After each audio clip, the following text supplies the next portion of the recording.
Channel ചർച്ചയിൽ രാഹുൽ മാങ്കൂട്ടത്തിന്റെ മുന്നിൽ വെച്ച് ജയിക്കിനെ താറടിക്കുകയാണ് ഹാഷിമി. കഴിഞ്ഞ ദിവസം ആശമാരെ ഒന്ന് വിളിച്ചിരുത്തി അവർക്ക് എന്താണ് വേണ്ടത്, ഇനി ധനം ഒന്നുമില്ലെങ്കിൽ ഖജനാവ് കാലിയാണെങ്കിൽ എന്തെങ്കിലുമൊക്കെ നൽകാമെന്ന്, ഒരു 2000 രൂപയെങ്കിലും കൂട്ടി നൽകാമെന്ന് പറഞ്ഞുകൊണ്ട് ഈ ആശമാരെ ഒന്ന് ആശ്വസിപ്പിക്കണ്ടേ എന്ന് ഹാഷിമി ജയിക്കിനോട് ചോദിക്കുന്നുണ്ട്. ഇത്തരത്തിൽ ഹാഷിമി ചോദിക്കുമ്പോൾ ജയിക്ക് അതിനൊന്നും ഉത്തരമില്ല. പകരം മാസപ്പടി വിവാദത്തിലേക്ക് പോവുകയാണ്. മുഖ്യമന്ത്രിയുടെ മകൾ വീണ വിജയന്റെ മാസപ്പടി വിവാദത്തിൽ വെള്ള പൂശാനുള്ള വലിയ ശ്രമങ്ങളാണ് ജയിക്ക് നടത്തിയത്. എന്നാൽ അത്തരമൊരു ചോദ്യമല്ല ഹാഷിമി ചോദിച്ചത്. പക്ഷെ ഇൻട്രോയിൽ ഈ പറയുന്ന ആശമാർക്ക് ആകെ കിട്ടുന്നത് 232 രൂപയാണ് എന്നും ആ 32 രൂപ ഒഴികെ ഒരു മുതലാളിയും മാസപ്പടി നൽകാനില്ല എന്നൊന്നു പറഞ്ഞിരുന്നു. അതിൽ തൂങ്ങി കടിച്ചുകൊണ്ടാണ് ജയിക്കിന്റെ പിന്നീട് അങ്ങോട്ടുള്ള മുഴുവൻ മറുപടിയും. പക്ഷേ ഹാഷിമിയോ രാഹുൽ മാങ്കൂട്ടമോ ഇവിടെ വിട്ടുകൊടുക്കുന്നില്ല, താറടിക്കുകയാണ് ജയിക്കിനെ. ആ ഓഡിയോ ഒന്ന് കേൾക്കാം. ജെയ്സി തോമസ്, ഇവിടെ സംസ്ഥാനം പറയുന്ന കാര്യങ്ങൾ ശരിയാണ്. കേന്ദ്രം നമുക്ക് ഫണ്ട് തരുന്നില്ല എന്ന് പറയുന്ന കാര്യം ശരിയാണ്. ഏതെങ്കിലും തരത്തിൽ കേന്ദ്രം ഈ പറഞ്ഞ മഹാരാഷ്ട്രയിൽ, ഈ പറഞ്ഞ ഹരിയാനയിൽ, ഒഡീഷയിൽ, ഗുജറാത്തിൽ നടക്കുന്ന സമരങ്ങളോട് ഇതേ ആവശ്യം സമരങ്ങൾ അത് സ്വീകരിച്ചുകൊണ്ട് കേട്ടോ, സമരങ്ങളോട് അനുകൂല നിലപാട് സ്വീകരിച്ചിട്ടില്ല. ഒരു കേന്ദ്രമന്ത്രിയും അങ്ങോട്ടേക്ക് പോയി നോക്കിയിട്ടില്ല. കേരളത്തിൽ മാത്രമാണ് അവരൊക്കെ വരുന്നത്. ഇതൊക്കെ 100% ശരിയാണ്. ജെയ്സി തോമസ്, സമരം 32 ദിവസമാകുന്നു. 232 രൂപ വാങ്ങുന്നവരാണ്, അടിസ്ഥാനവർഗ തൊഴിലാളികളാണ്. ഇതൊക്കെ അവിടെ നിൽക്കുമ്പോഴും അവരെ ഒന്ന് വിളിച്ചു വരുത്തുക, നിങ്ങൾക്ക് 2000 രൂപ തൽക്കാലം കൂട്ടിത്തരാം, ഒന്ന് ക്ഷമിക്കും, നമുക്ക് വലിയ സാമ്പത്തിക പ്രതിസന്ധിയാണ്, നിങ്ങളൊന്ന് ക്ഷമിക്കണം, ബാക്കി നമുക്ക് വഴി ആലോചിക്കാം എന്നൊരു നല്ല വാക്ക് പറയാൻ പ്രശ്നം എന്താണ് ജെയ്സി തോമസ് ഒരു ഇടതുപക്ഷ സർക്കാരിന്?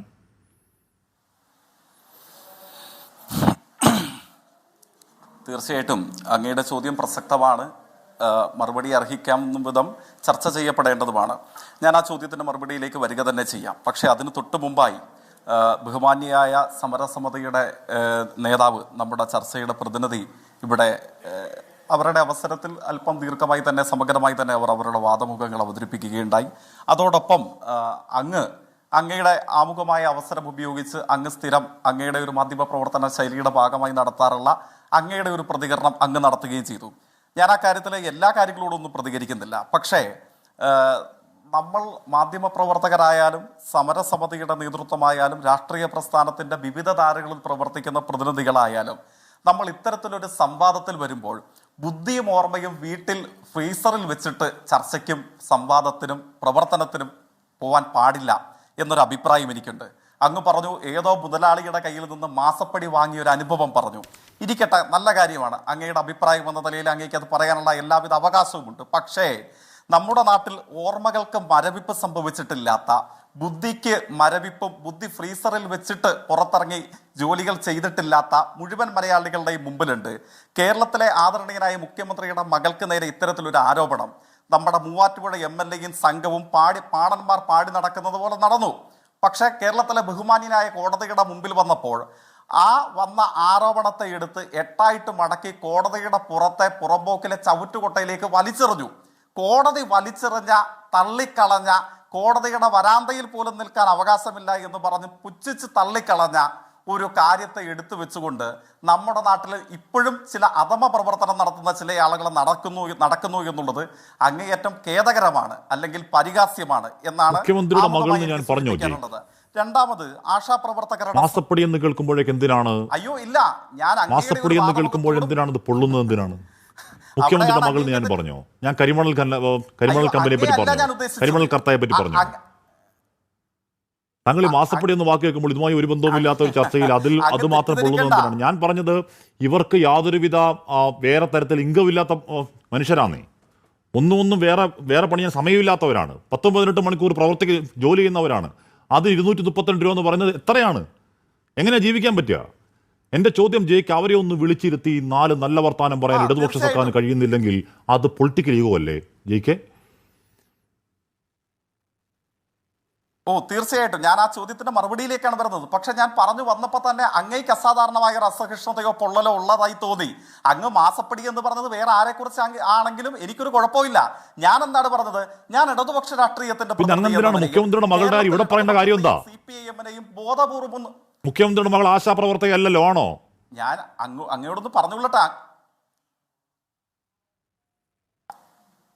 എനിക്ക് ഇനിയെങ്കിലും അങ്ങയുടെ ഇടപെടലില്ലാതെ മറുപടിയിലേക്ക് കടക്കാമെന്ന് ഞാൻ കരുതുകയാണ്. അങ്ങ് ആവർത്തിച്ച് ഞാനൊന്ന് ഒരു വാചകം സംസാരിച്ച് തുടങ്ങുമ്പോൾ തന്നെ അങ്ങ് ആവർത്തിച്ച് ചോദ്യം ചോദിക്കുന്നു. അങ്ങനെയാണെങ്കിൽ എനിക്ക് വേണമെങ്കിൽ ഈ ചർച്ചയെ അലമ്പാക്കാൻ വേണ്ടി അങ്ങ് ചോദ്യം ചോദിക്കുമ്പോൾ എനിക്ക് തിരിച്ച് ഒരു 10 ചോദ്യം അങ്ങോട്ട് ചോദിക്കാമല്ലോ, വേണമെങ്കിൽ ഇടപെടാമല്ലോ. അപ്പൊ ഇതൊരു അലമ്പാക്കലല്ല ഏതായാലും എന്റെ ലക്ഷ്യം എന്നുള്ളത് കൊണ്ട് അങ്ങയുടെ ചോദ്യത്തെ തടസ്സപ്പെടുത്താൻ ഞാൻ ഉദ്ദേശിച്ചിട്ടില്ല. അതേ ഒരു മര്യാദ അങ്ങ് എന്റെ മറുപടിക്ക് വിനീതമായി ഞാൻ അഭ്യർത്ഥിക്കുന്നു. അങ്ങ് ചോദിക്കുന്നു മാസപ്പടി എന്ന് പറയുമ്പോൾ നിങ്ങൾക്ക് എന്തിനാണ് പൊള്ളുന്നത്? ഞാൻ പറഞ്ഞു CPIM-നെ അപഹസിക്കാൻ ബുദ്ധി ഫ്രീസറിൽ വെച്ചിട്ട് നമ്മുടെ നാട്ടിൽ നടക്കുന്ന ചില അധമന്മാർ CPIM-നെ അപഹസിക്കാൻ അങ്ങ് സൂചിപ്പിച്ച് ഈ പദപ്രയോഗം നടത്തുന്നുണ്ട്. ഞാൻ അങ്ങേയല്ല ഉദ്ദേശിച്ചത്, ബുദ്ധിയും ഓർമ്മയും ഫ്രീസറിൽ വെച്ചിട്ട് നടക്കുന്ന ചില അധമന്മാരെ മാത്രമാണ്. അധമന്മാരെ കുറിച്ച് പ്രശ്നമാണത്. മാസപ്പടി എന്ന് കേൾക്കുമ്പോഴേക്കും അത് CPM-നെ ആണെന്നും മുഖ്യമന്ത്രിയുടെ മകളെ ആണെന്നും ഒക്കെ തോന്നുന്നത് ചില മുൻവിധിയുടെ പ്രശ്നമാണ്. നമ്മുടെ വിഷയം അതല്ല. നമ്മുടെ വിഷയം മാസപ്പടിയല്ല, നമ്മുടെ വിഷയം ആ റിപ്പോർട്ടല്ല, നമ്മുടെ വിഷയം അന്വേഷണ സംഭവമല്ല, നമ്മുടെ വിഷയം ബംഗളൂരു കോടതിയിൽ അഭിഭാഷകർക്ക് കൊടുത്ത ലക്ഷങ്ങളല്ല, ഒന്നുമല്ല. നമ്മുടെ വിഷയം ആശമാറ സമരമാണ്. എൻ്റെ ചോദ്യം ജയിക്ക് ഒരിക്കൽ കൂടി നേർക്കുനേർ. എന്തുകൊണ്ടാണ് ഈ പാവങ്ങളെ വിളിച്ചിരുത്തി? പാവങ്ങളല്ലേ, വെറും സാധു മനുഷ്യരല്ലേ, അവരെ വിളിച്ചിരുത്തി നമുക്ക് സംസാരിക്കാം ഈ കാര്യം എന്നൊന്ന് പറയാൻ കഴിയാത്ത എന്താണ് ജയിക്ക്? അല്ല, തീർച്ചയായിട്ടും അങ്ങ് ആ ചോദ്യത്തിന് മുമ്പോടിയായിട്ട് ഒരു 6-7 വാചകങ്ങൾ അങ്ങയുടെ സ്വതന്ത്ര അഭിപ്രായം പറയുമ്പോൾ എനിക്ക് ആ വാചകത്തോട് പ്രതികരിക്കേണ്ടതുണ്ട്. അത് പ്രതികരിച്ചിട്ട് നിശ്ചയമായും ആശാവർക്കർമാരുടെ സമരത്തിലേക്ക് ഞാൻ വരികയും തന്നെ ചെയ്യും. ഞാൻ ഇടതുപക്ഷത്തെ അപഹസിക്കാൻ ബുദ്ധി ഫ്രീസറിൽ വെച്ച് നടക്കുന്ന അധമന്മാരെ കുറിച്ച് പറയുമ്പോൾ അങ്ങേക്ക് പൊള്ളേണ്ടതില്ല. ഞാൻ ഉദ്ദേശിച്ചിട്ടുള്ളത് ഇല്ലല്ല, എനിക്ക് പൊള്ളിയതല്ല ജെകെ. ഈ പറയുന്ന ബുദ്ധി ഫ്രീസ് ചെയ്ത അധമന്മാരെ പറ്റി പറയേണ്ട ഒരു വിഷയം ഈ ചർച്ചയിൽ ഉണ്ടായിട്ടില്ല. നമ്മൾ മാസപ്പടി എന്ന് പറയുമ്പോഴേക്കും അതെന്റെ CPM-നെ പറ്റി പറഞ്ഞതാണ്, അതെന്റെ നേതാവിന്റെ മകളെ പറ്റി പറഞ്ഞതാണ്. അങ്ങേക്ക് തോന്നേണ്ട കാര്യമില്ല ഈ ചർച്ചയിൽ. കാര്യം ഈ ചർച്ച മറ്റൊരു വിഷയമാണ്. അങ്ങ് അതിൽ പിടിച്ച് അത് പറഞ്ഞുകൊണ്ട് നമ്മുടെ സമയം പോവില്ലേ? അല്ല, അങ്ങനെയാണെങ്കിൽ അങ്ങ് അത് അവസാനിപ്പിക്കണം. ഞാൻ അതിനെ സംബന്ധിച്ച് ഞാൻ പ്രതികരണം നടത്താൻ തുടങ്ങുമ്പോൾ അങ്ങ് ഇത് അവസാനിപ്പിക്കണം എന്ന് പറയുകയും ചെയ്തത് ഇവിടുത്തെ ഇടപാടാണ്. അത്രേ ഉള്ളൂ. അങ്ങ് തെറ്റിദ്ധരിക്കേണ്ടതില്ല. അങ്ങനെയല്ല ഉദ്ദേശിച്ചത്, ഞാൻ എത്രേ ഉദ്ദേശിച്ചുള്ളൂ. കേരളത്തിലെ ഇടതുപക്ഷത്തെ അപഹസിക്കാൻ കോടതി തള്ളിക്കളഞ്ഞ മാസപ്പടി പ്രയോഗം ബുദ്ധിയും ഓർമ്മയും ഫ്രീസറിൽ വെച്ച് നടത്തുന്ന ചില അധമന്മാർ കേരളത്തിലുണ്ട്. അത് അങ്ങയെ സത്യസന്ധമായും ഉദ്ദേശിച്ചിട്ടില്ല. അത് അധമന്മാരെ കുറിച്ചാണ്. അധമന്മാരെ കുറിച്ച് പറയുമ്പോൾ ഇത് എന്നെ കുറിച്ചാണ് എന്ന് അങ്ങ് തെറ്റിദ്ധരിക്കില്ലേ എന്ന് വിനീതമായി മാസപ്പടി എന്ന് കേൾക്കുമ്പോഴേക്കും ഈ വിഷയത്തിനൊക്കെ മാറ്റി ആ ഇൻട്രോയിൽ മൊത്തം പറയുന്ന രാഷ്ട്രീയ വിമർശനങ്ങളുണ്ടല്ലോ, അതെന്റെ മുഖ്യമന്ത്രിയുടെ മകൾക്കെതിരെയാണെന്ന് തോന്നൽ ജയിക്കിന് ഉണ്ടാവുന്നെങ്കിൽ കഷ്ടമാണ്. അതിനെ വിളിക്കേണ്ടത് വിധേയത്വമെന്നാണ് ജയിക്കെ. കഷ്ടമാണ്. അങ്ങ് വിഷയത്തിലേക്ക് വാ. കണ്ടോ, ഞാൻ മറുപടി പറഞ്ഞു തുടങ്ങി 2-ാം വാചകത്തിലും അങ്ങനെ മറുപടി പറയാൻ സമ്മതിക്കില്ല. കാരണം എന്താണ്? അങ്ങേക്ക് തിരികെ ഒരു പ്രയോഗം, അങ്ങേക്ക് സ്വതന്ത്രമായി ഒന്ന് അപഹസിക്കണം. ആ അപഹാസത്തിന് തിരിച്ചൊരു പ്രതികരണം നടത്തുമ്പോൾ അങ്ങേക്ക് പൊള്ളും. അങ്ങേക്ക് പൊള്ളിയാൽ അങ്ങയുടെ അവകാശം ഏറ്റുവാങ്ങിക്കൊണ്ട് പോകാൻ വന്നിട്ടല്ല. ഇത് കേൾക്കുന്നവർക്ക് മനസ്സിലാവുന്നു ആരാണ് വല്ലാതെ അസഹിഷ്ണുവാകുന്നതെന്ന്. അങ്ങ് മാസപ്പടി എന്ന് കേൾക്കുന്നവർക്ക് മനസ്സിലാവുന്നു ആരാണ് വല്ലാതെ പൊള്ളുന്നതെന്ന്. ഏതാണ് ഇത് കേൾക്കുന്നവർക്ക് മനസ്സിലാവുന്നു ജയിക്ക് ആർക്കാണ് വല്ലാതെ പൊള്ളുന്നതെന്നും ആരാണ് വല്ലാതെ അസഹിഷ്ണുവാകുന്നതെന്നും. ഒരു മാസപ്പടി എന്ന ഒരു വാക്ക് കേട്ടാൽ എന്തിനാണ് ഈ പ്രശ്നം? അങ്ങ് വിഷയത്തിലേക്ക് വാ. ഞാൻ അങ്ങയോട് ആവർത്തിച്ച് പറയുന്നു, കേൾക്കുന്നവരുടെ അട്ടിപ്പേർ അവകാശം ഞാനോ അങ്ങയോ എടുക്കണ്ട. അത് കേൾക്കുന്നവർ തന്നെ തീരുമാനിച്ചു കൊള്ളട്ടെ. ഞാനോ അങ്ങയോ കേൾക്കുന്നവരുടെ ആത്യന്തിക പ്രതിനിധികളായിട്ട് സ്വയം ചമത്കരിക്കാൻ നിൽക്കുകയും വേണ്ട. പിന്നെ മാസപ്പടി എന്ന് പറയുമ്പോൾ കോടതി ചവച്ചു തുപ്പിയ ഒരു സാധനത്തെ എടുത്തു വെച്ചുകൊണ്ട് മാസപ്പടി എന്ന് പറഞ്ഞാൽ മാസം കൊടുക്കുന്ന ഒരു തുക എന്നേ അർത്ഥമുള്ളൂ. അഥവാ ഞാനാണ് എന്ന് അങ്ങയും തെറ്റിദ്ധരിക്കേണ്ടതില്ല. മാസപ്പടി എന്ന് പറഞ്ഞാൽ മാസം ഒരാൾക്ക് കൊടുക്കുന്ന ഒരു തുക എന്നേ ഉള്ളൂ അതിനർത്ഥം. വിട്ടേക്കു, അത് വിട്ടേക്കു, വിഷയത്തിലേക്ക് വാ. ഞാൻ അതാണ് പറഞ്ഞത്. അതാണ് പറഞ്ഞത്. അതുകൊണ്ട് അങ്ങയും ആ വിഷയം അവസാനിപ്പിക്കുക. അധമൻ എന്ന് പറയുമ്പോൾ ഇത് എന്നെ തന്നെയാണെന്ന് അങ്ങയും തെറ്റിദ്ധരിക്കേണ്ടതില്ല. അപ്പോ ആശാ വർക്കർമാരുടെ സമരത്തെ സംബന്ധിച്ച് സൂചിപ്പിച്ചു. CPIM-ന്റെ സംസ്ഥാന സെക്രട്ടറി ദിവസങ്ങൾക്ക് പുറകിലാണ് പറഞ്ഞത്, ഞങ്ങൾ ആത്യന്തികമായി ആശാ വർക്കർമാരുടെ ഓണറേറിയം ഉൾപ്പെടെയുള്ള വേതനത്തിൽ വർധനവ് ഉണ്ടാകണമെന്ന താല്പര്യം ഉയർത്തിപ്പിടിക്കുന്നവരാണ്. ഞങ്ങൾ സത്യസന്ധമായും ആ കാര്യങ്ങൾക്ക് വേണ്ടി എല്ലാ സമരമുഖങ്ങളിലും പ്രത്യക്ഷപ്പെടുകയും ആശാ വർക്കർമാരുടെ സംഘടിത സമര സംഘടനയുടെ നേതൃത്വമായി ഇപ്പോഴും കേരളത്തിലും ഇന്ത്യയിലും പ്രവർത്തിക്കുകയും ചെയ്യുന്ന രാഷ്ട്രീയത്തിന്റെ പ്രതിനിധികളാണ് ഞങ്ങളെല്ലാവരും. മറ്റെല്ലാ പ്രതികരണങ്ങളെയും റദ്ദു ചെയ്തുകൊണ്ടാണ് CPIM-ന്റെ സംസ്ഥാന സെക്രട്ടറി ആ കാര്യത്തിൽ അവസാനമായ അസന്നിഗ്ധമായ വാക്ക് നമ്മുടെ പബ്ലിക് ഡൊമൈന് മുമ്പിൽ, പൊതുസമൂഹത്തിന് മുമ്പിൽ പ്രഖ്യാപിച്ചിട്ടുള്ളത്. ഇവിടെ പക്ഷെ നമ്മളുടെ മുമ്പിൽ പ്രത്യക്ഷപ്പെടുന്ന ചില കാര്യങ്ങൾ എന്താണ്? നമ്മളുടെ മുമ്പാകെ 2020 2023-24 ആരോഗ്യ മന്ത്രാലയത്തിന്റെ യൂണിയൻ ഗവൺമെന്റിന്റെ കീഴിലുള്ള ആരോഗ്യ മന്ത്രാലയത്തിന്റെ ജോയിന്റ് സെക്രട്ടറി കേരളത്തിന് നൽകിയിട്ടുള്ള കത്ത് നമ്മുടെ എല്ലാവരുടെയും പബ്ലിക് ഡൊമൈന് മുമ്പിൽ ലഭ്യമാണ്. അത് SUCA എന്നോ കോൺഗ്രസ് എന്നോ ഇടതുപക്ഷമെന്നോ BJP എന്നോ വ്യത്യാസമില്ലാതെ നമ്മുടെ എല്ലാവരുടെയും പൊതുസംവാദ സ്ഥലിക്ക് മുമ്പിലുണ്ട്. എത്ര രൂപയാണ് ആശാപ്രവർത്തകർക്ക് മാത്രം കൊടുക്കാനുള്ള 100 കോടി രൂപയുൾപ്പെടെ 636.88 കോടി രൂപ 2023-24 വർഷം മാത്രം കേരളത്തിന് നൽകാനുണ്ട്. ആര് നൽകാനുണ്ട്? BJP നേതൃത്വം നൽകുന്ന യൂണിയൻ ഗവൺമെന്റ് നൽകാനുണ്ട്. പക്ഷെ നമ്മുടെ മുമ്പിൽ സംഭവിക്കുന്ന കാഴ്ച എന്താണ്?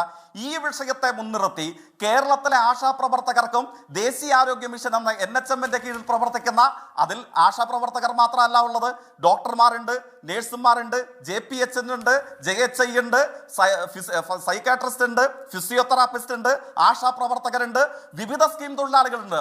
ഇവർക്കാകെ ലഭിക്കേണ്ട ആശാപ്രവർത്തകരുടെ 100 കോടിയും ദേശീയാരോഗ്യ മിഷൻ എന്ന NHMന്റെ ആരോഗ്യ പ്രവർത്തകർക്ക് ആകെ ലഭിക്കേണ്ട 638.88 കോടി രൂപ കേരളമായതുകൊണ്ട് മാത്രം നൽകില്ല എന്ന് പരസ്യമായി പ്രഖ്യാപിച്ചിരിക്കുന്നു. അതിന് കോബ്രാൻഡിംഗ് നടത്തിയപ്പോൾ ആ കോബ്രാൻഡിംഗ് നടത്തിയതിന്റെ യൂട്ടിലിറ്റി സർട്ടിഫിക്കറ്റ് യൂണിയൻ ഗവൺമെന്റിന് അയച്ചു കൊടുത്തിട്ടും തിരികെ ആ പണം നൽകില്ല. ഏത് കേന്ദ്ര ഗവൺമെന്റ് എന്ന് പറഞ്ഞാൽ BJP നേതാവിന്റെ തറവാട്ട് സ്വത്തിന്റെ ഒരു വിഹിതമല്ല ആശാപ്രവർത്തകർ നമ്മുടെ കേരളവും ചോദിക്കുന്നത്.